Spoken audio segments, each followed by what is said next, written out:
Good morning, or good afternoon, colleagues, whatever time this airs.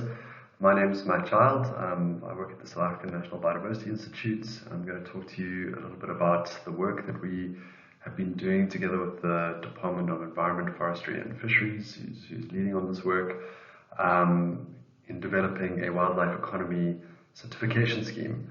And of course, this was one of the key solutions to come out of the Biodiversity Lab in 2016 and as part of the National Wildlife Economy Strategy 3-foot plan. I'm sure you're all familiar with what wildlife ranches are. And of course, the key issue with wildlife ranches is that they exist on a spectrum. So basically, we define these units as any wildlife-based system where there is commercial consultative utilization of wildlife. And these form the kind of basic units of policy.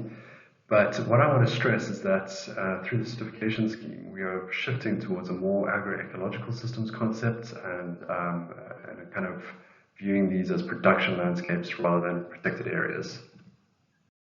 And we know that wildlife ranching can also be more profitable than comparative livestock ranching, both through gross revenues, but also ultimate return on investment.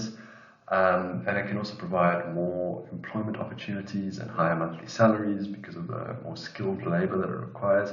And this is all down to the diverse economic portfolio that wildlife-based enterprises offer. The potential impact of wildlife ranching on sustainable development is massive. Estimates of current land under wildlife-based management, private wildlife-based management, is between 14 and 17% of South Africa. Now, the goal under the National Biodiversity Economy Strategy is to add a further 10 million hectares of wildlife land estate by 2030. So collectively, if that was achieved, it would amount to around 35% of South Africa under some form of wildlife-based management. And of course, it doesn't stop there, because under the land reform program, many areas of agricultural land transfer might become mixed farms, or at least wildlife-based agro-ecological systems, which is why it's so important that the certification scheme is framed around this concept so that we can reach new stakeholders and make further inroads in this rewilding project. So the goals of the certification exercise are really twofold. The first being to use a market-based mechanism to incentivize more ecological management of the land and of wildlife populations. And the second, as important, is to rebrand sustainable use towards this kind of landscape scale conservation idea, this climate change mitigation idea, and less on hunting per se. And of course, we also want to prove that it is a resilient socioeconomic model that communities can participate in. So the scheme is based on 3 core pillars relating to population management and biodiversity. So that's things like whether you shoot predators, whether your populations have enough space, whether they have breeding choice, the degree of resource provisioning, and all of that relates to the wildness or the evolutionary and ecological autonomy of the populations. The second relates to your standards natural resource management paradigm, so resting your felts, restoring your wetlands, removing your alien plants, the use of fire, and then lastly the socioeconomic pillar. So how many job opportunities are you providing to the local community? What are their salaries like? Are you giving opportunities for personal development and upskilling? What kind of beneficiation and co-ownership schemes do you have in place, etc.? And really, these pillars can be seen as a kind of diagnostic for how to improve under the continuous improvement model, which I'll talk about just now. So, for example, that property there, while it does well in rangeland management, would need to improve in the socioeconomic and the population management pillars. Conversely, that property, the dark brown one there, would need to improve in rangeland management and population management, etc. These pillars can be disaggregated into various impact areas, which we can adapt from existing sustainability standards from around the world. For example, I think the most promising for us would be the Sustainable Agricultural Network, which the Rainforest Alliance is based on. And then we can add hierarchically finer scale impact areas according to the wildlife economy context. So for example, under sustainable wildlife production, we might have a sub-impact area on wildlife management and wildness, and under that we might have attributes relating to whether that's quarry is free roaming, whether there's principle of fair chase, lead-free bullets, no artificial feeding, things like that. So these are things that we will need to discuss with the industry and other stakeholders to be able to set firm thresholds around these impact areas. Again, I'm not going to go through this slide in great detail because there's a lot to unpack here, but suffice it to say that we really are orientating this around certifying the production landscape at a ranch scale. So we're not going to maximize or attempt to maximize production of any type of product like game meat or trophy hunting.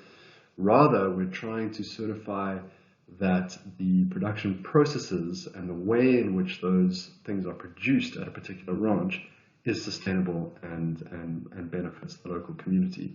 As such, then those particular type of products can either interlink with existing sustainability standards or existing brands, in which case our wildlife economy certification scheme would be a kind of umbrella concept, or it can plug into or fill a gap where there are no standards, such as for trophy hunting. In order to reduce the barrier to entry for the certification scheme, we will set the initial threshold for certification fairly low. So you can imagine a hypothetical scenario that a property with anything less of 25% intensive breeding camps or amongst other criteria could be considered for certification. But then over time, we'll operate on a model known as continuous improvement, where the certification authority will work with that particular property to improve on several dimensions of sustainability standards. In this way, you kind of get people on the track to becoming more sustainable over time, and improving outcomes for everybody. And the landowners would have the opportunity to select which sustainability pathways they would want to go on, as well as meeting core criteria for each of those impact areas. But this gives flexibility to the landowners and the communities to adapt their economic system to the sustainability area that they want to. And the opportunity costs for continuous improvement would be unlocked through stacked revenue streams. So for example, at the initial stage, obviously, they would have access to market premiums and extension services, which I'll talk about now. Later on, they might have access to carbon credit markets and other impact investment schemes. And of course, as we all know, through the stewardship program, there is ultimately the access to tax rebates. So those are just a few of the revenue streams that could be unlocked through continuous improvement. These opportunity costs might be overcome more easily than we think, because based on some empirical data, there are relatively few properties that have high turnover with very low sustainability scores, which these landowners will probably unlikely be incentivized by the certification scheme. But there are many properties with varying ranges of sustainability scores and revenue that may be a target market for being incentivized to increase their sustainability scores while maintaining their turnover or indeed improving their turnover over time. And these are the properties that we can target for this initial certification. And I think trophy hunting alone could unlock this scheme. The initial scoping report for this work uncovered that a premium of around 9% would be required to offset the costs of extensive management and predator tolerance and not having exotic species breeding there. And there have been calls for trophy hunting certification in the literature, and we all know the bad reputation that it has. And there's been some research to show that international hunters would pay massive premiums if they knew that their money was going towards community beneficiation, or indeed restoring the wildness and conservation value of those landscapes. So we can use something like the wildness framework that we're trying to work on as a kind of empirical framework to be able to embed some of these concepts into a trophy hunting certification scheme, and use that as the market's signal for these increased premiums. I'm not going to go through this in detail, but just to say that we are wanting to link local scale felt condition assessments to remote sense products to be able to set up a multi-scale monitoring and evaluation system to measure the impact of the certification scheme on biodiversity and the environment.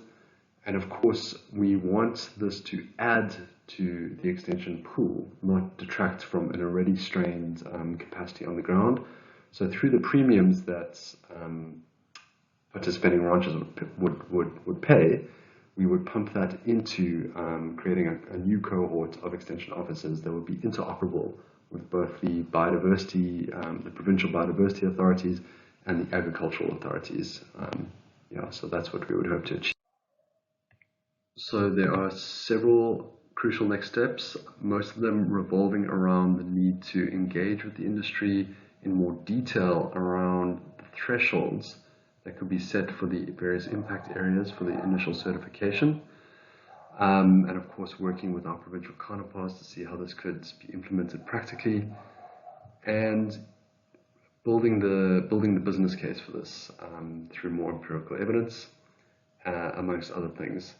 So there is no shortage of work to be done, but I feel that it should not detract us from doing this work, as we need to be thinking big in the Anthropocene before it's too late. Thank you very much for listening, and I look forward to any questions.